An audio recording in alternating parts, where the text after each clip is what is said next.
record. Get your footy record.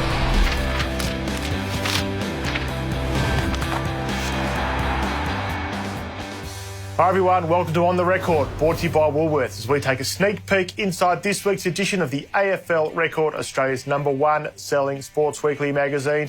Joining me today is my very good friend from AFL Media, my colleague, the Pope of Princes Park, Howard Cotton. Howard, welcome to the show. Great to be here, Ash. Now, of course, this week is our round 23. It's the final round of the home and away season. The best week to do the performance reviews. We've looked at how every team has gone, what's gone right and what's gone wrong for round 23. Today in the show, we're going to have a look at a few of them, Howie, and we're going to start with your beloved Blue Baggers. Yep. Look, I gave them 6 out of 10, and I think if you look at it in a perspective, no one predicted Carlton to win more than, say, 4 games this season. They've actually won 7, and I think Bolton has done a terrific job. They're well organised defensively. Clearly, they've got some issues with their list. They need to look at forward line and getting a bit more depth in their midfield, but I think they've had a pretty good season. And Patrick Cripps obviously has stepped up again, and he just looks set to be a superstar for the footy club. Absolutely. I think he's probably the most valuable player in the team. I think Sam Docherty's been an excellent player for them as well. And, of course, the loss of Mark Murphy has hurt, but Bryce Gibbs and Cade Simpson have also been very good. Now, over to Collingwood, a team I reckon still searching for a bit of an identity. They'd obviously be very delighted with the progress this year of Darcy Moore as a key forward. We gave them 4.5 out of 10. What say you? Yeah, I think that's about right. Look, if you look at the hype before the season, everyone was talking about them being certainly in the top 8 and the top 4. They haven't done that. Some of their younger players are developing quite well. Obviously, Treloar has been a big acquisition for them. But the graph has been going down really since Malthouse left. But I think they've turned the corner a bit, and they definitely would want to make finals next season. Essendon, 2 out of 10, but there's been a bit of progress this year. Young players such as Orazio Fantasia and Darcy Parish, McDonald, Tippin Woody. What do you think? As you say, I think their younger players have developed quite well. Darcy Parish has been excellent. McDonald, Tippin Woody has certainly shown a bit, and Orazio Fantasia up forward. Joe Dano, we know that he needs to work on his goal kicking, but he certainly can win the ball quite well. And, of course, they've been buoyed by the fact that the re-signings recently, particularly Michael Hurley. So, look, that's given them a fair bit of impetus going into 2017. Now, Richmond, start of the season 1 and 6. There's been questions all year over things like leadership, players like Tyrone Vickery. We gave them 3 out of 10. What do you think? Yeah, look, they've been disappointing without any question. And look, they would have expected to make the 8. All the hype has been, they were going to make finals again.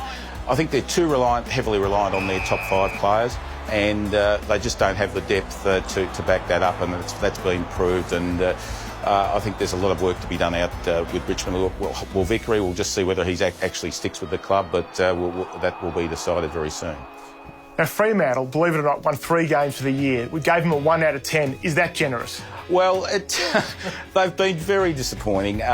Look, they're clearly a club that's probably in a bit of upheaval at the moment. There's a number of players, particularly Hayden Ballantyne says that he wants to leave. Nat Fyfe, of course, a big injury blow for them, and they also didn't have Aaron Sandilands for a fair bit of the season, of course. There's a lot of work to do. The big question now is Ross Lyon. Can he rebuild a list? That's the big question, I think, that everyone is on everyone's list. We know that he's very good when he's got a lot of talent to work with, but can he rebuild from the bottom up? That's the big question. Of course, the other feature this week in the record, Howie, is Matthew Pavlich plays his final game. He's been the greatest player ever to play for that footy club by a mile. We look at 10 magic moments from his career, so that's also in the record this week. Now, turning to match centre, Howie, big week for Travis Cloke at the MCG on Sunday when the Pies play the Hawks. It's his last game probably for Collingwood. Do you think we'll see him run around again? I don't know if he'll be playing for Collingwood. I've got a funny feeling he might be in the yellow and black. So, with the family connection there, of course, and we know that Richmond, may be changing their list next season with Ty Victory. We're not sure exactly how he'll be going, and maybe Travis Cloke might be moving in over there to Punt Road. Yeah, big game Sunday, I agree with you, but I think he might be playing for the Western Bulldogs. Let's turn now to the back half, and it is the final game as an AFL coach for Paul Roos after a brilliant career with the Swans in the last 3 years with Melbourne. Harry, what's his legacy been as a footy coach?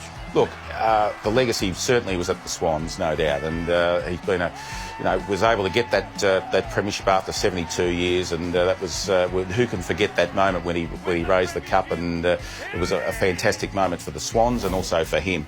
At Melbourne, he certainly built from the bottom up. They started at very, very bottom there, and I think that he's got them now to a level where they're ready to make a challenge under Simon Goodwin, and I think that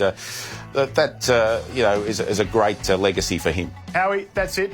It's been very good to have you on board. Great to be here, Ash. Now to my tips for round 23. Pick 7 last week. I think on Friday night at Adelaide Oval, Adelaide will get the points even without Rory Sloane against a West Coast side without Nick Natanui. Really important game there.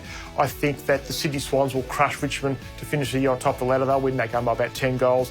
And I think a tight one at the MCG Sunday. I think the Hawks will get over Collingwood to confirm top spot, but they'll only be by about 10 points. And now let's have a look at this week's nominees for the Woolworths Mark of the Year competition.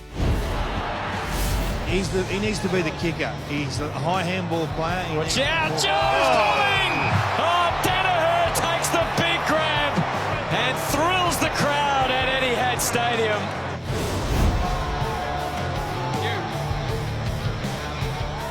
Oh, Jeremy Howe! Sensational grab to cheer Richo up. Smith. Walker! Nice grab, and he landed like a cat. These Tex need him in the back of the head there as well. My vote goes to Essendon's Joe Danaher. You can have yours saved by visiting markoftheyear.afl.com.au. Thanks for watching On The Record. You might remember we had a competition to design the cover for the Round 23 edition. Here's a selection of all those who entered, and thanks so much to everybody who did. There can only be one winner. It is 11-year-old Ellie Douglas. She's actually from the UK. She was out visiting a game a few weeks ago. She went to North v Collingwood, liked the cover, decided to design her own, and here it is. So thank you, Ellie. You've done a super job. That's it for this week's edition. The Record costs $5. Look for the kids in the green caps and the green jackets. Thanks for watching. We'll see you next time.